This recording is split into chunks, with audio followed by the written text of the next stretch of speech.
everybody, welcome to Biophilic भावनापुरी। तो दोस्तों आज हम बात करेंगे एज पिरामिड के बारे में।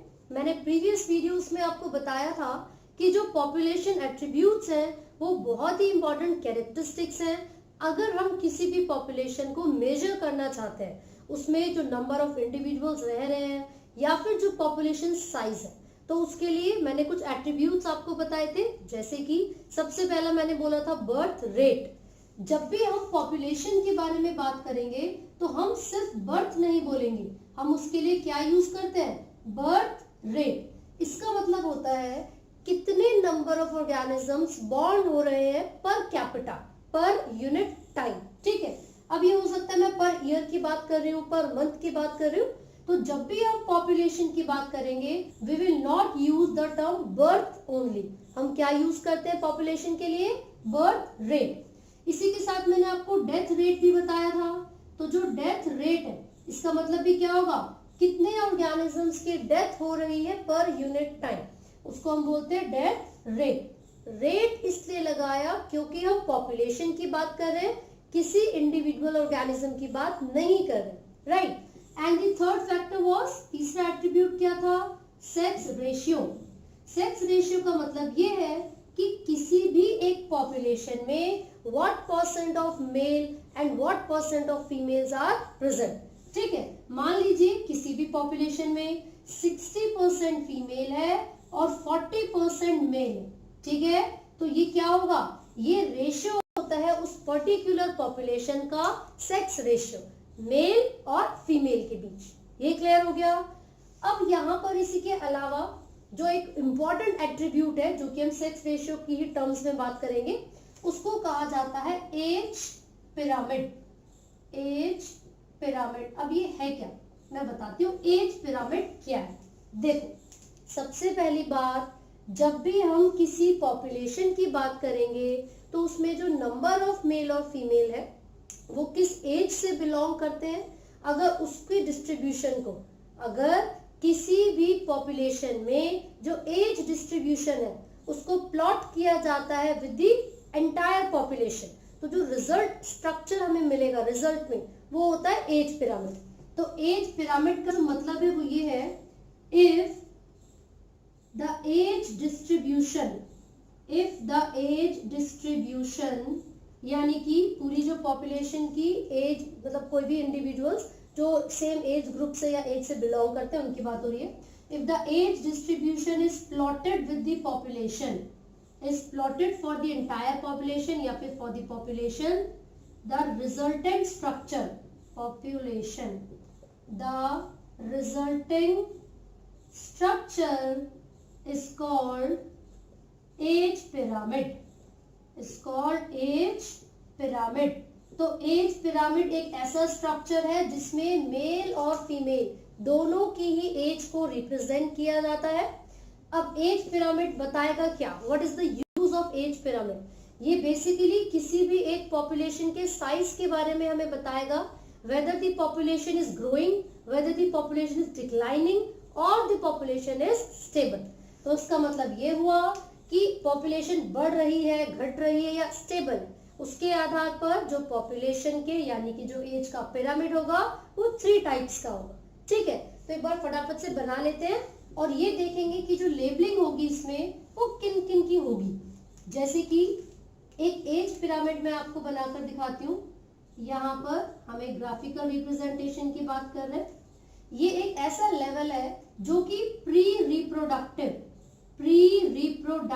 इंडिविजुअल्स को रिप्रेजेंट करेगा। ठीक है, और अगर ये रिप्रेजेंट कर रहा है रिप्रोडक्टिव इंडिविजुअल्स को, फिर रिप्रोडक्टिव और प्री रिप्रोडक्टिव से क्या मतलब है, मैं आपको फिर से समझा देती हूँ। रिप्रोडक्टिव एज से वो ऑर्गेनिजम्स बिलोंग करेंगे जो कि रिप्रोड्यूस करने की क्षमता रखते हैं, जो कि न्यू ऑफस्प्रिंग को प्रोड्यूस कर सकते हैं।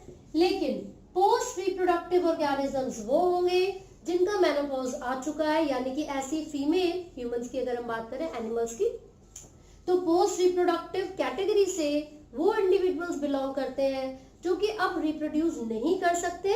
और मैंने अभी बताया अगर ह्यूमन फीमेल के बारे में हम बात कर रहे हैं तो they have reached the menopause. Menopause में क्या होता है, इसमें कोई भी मेंस्ट्रुअल साइकिल नहीं होती, ना ही ओव्यूलेशन होगा, तो फर्टिलाइजेशन भी नहीं होगी, है ना। तो उसका मतलब ये सेंसेंट फेज को रिप्रेजेंट कर रहा है, ओल्ड एज, राइट। अब ये जो प्री रिप्रोडक्टिव है, इसका मतलब क्या हुआ, ये वो नंबर ऑफ ऑर्गेनिजम्स है, ये वो नंबर ऑफ इंडिविजुअल्स है जो न्यूली बॉर्न है, जो कि अभी पैदा हुए हैं, यानी कि जिनका बर्थ हुआ है। या फिर मैं ये बोलूंगी, मान लीजिए ये जो रिप्रोडक्टिव एज है वो हमने 18 ईयर से लेकर 18 साल से लेकर 50 ईयर्स तक की मानी। मैं एग्जांपल एनिमल का यहाँ पर ले रही हूँ।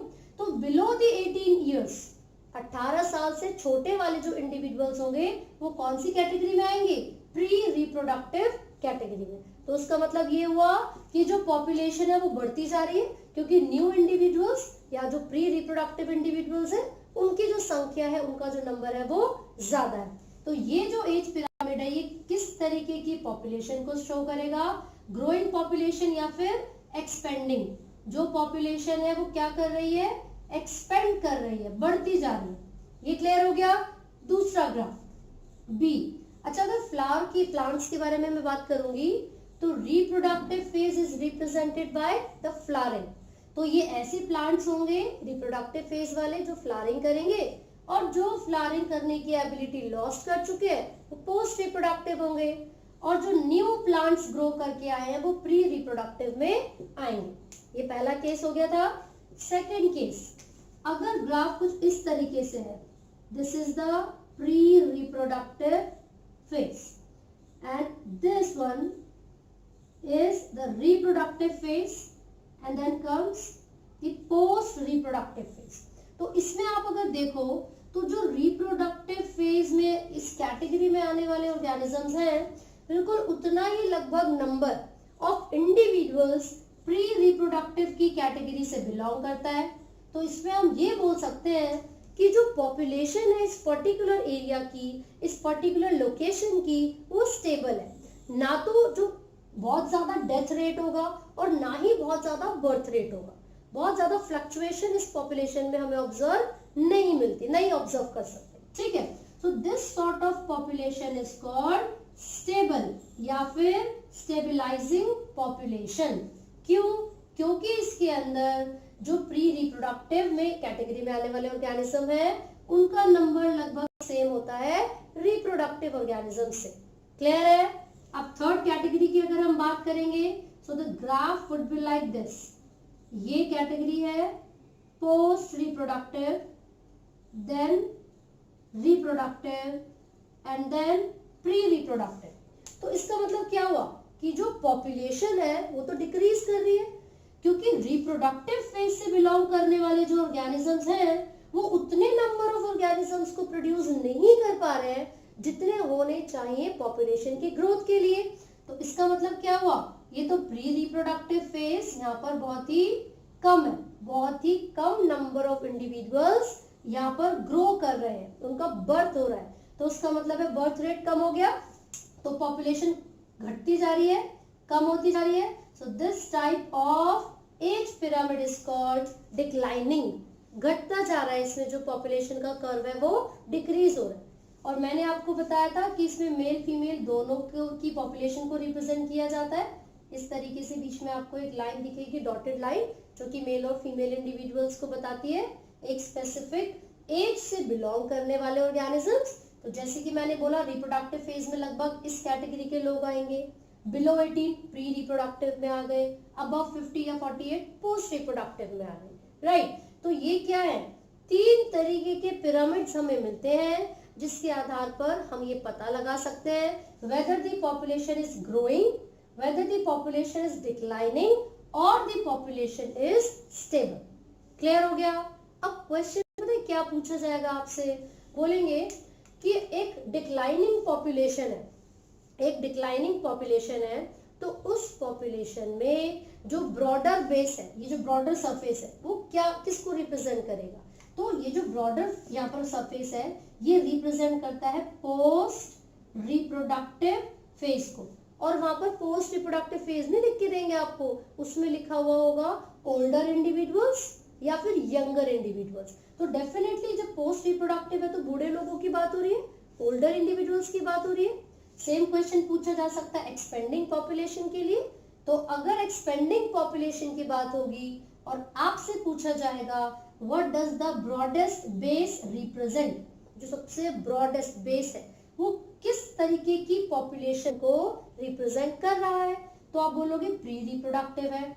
लेकिन अगर क्वेश्चन में प्री रिप्रोडक्टिव नहीं हुआ तो क्या होगा, यंगर इंडिविजुअल्स होंगे। तो आपको यही चीज याद रखनी है कि जो एज पिरामिड्स होते हैं वो किसी भी एक पॉपुलेशन में जो एज डिस्ट्रीब्यूशन है और जो ग्रोथ रेट है उनको रिप्रेजेंट करेंगे। अगर एक्सपेंडिंग है तो बर्थ रेट काफी ज्यादा है as compare to the death rate. अगर डिक्लाइनिंग है तो यहाँ पर डेथ रेट ज्यादा होगा as compare to the birth rate. इसीलिए हम बोलते हैं कि पॉपुलेशन कम होती जा रही है। क्लियर हो गया? बट एज स्टेबल है तो सिंपल सी बात है कि ज्यादा फ्लक्चुएशंस इस पॉपुलेशन के अंदर हमें नहीं दिखेंगी। क्लियर? सो आई होप आपको ये टॉपिक समझ में आया है। बहुत ही इंपॉर्टेंट टॉपिक है। अगर आपको कोई भी डाउट है तो आप कमेंट कर सकते हैं। And do not forget to like, share and subscribe. Thank you.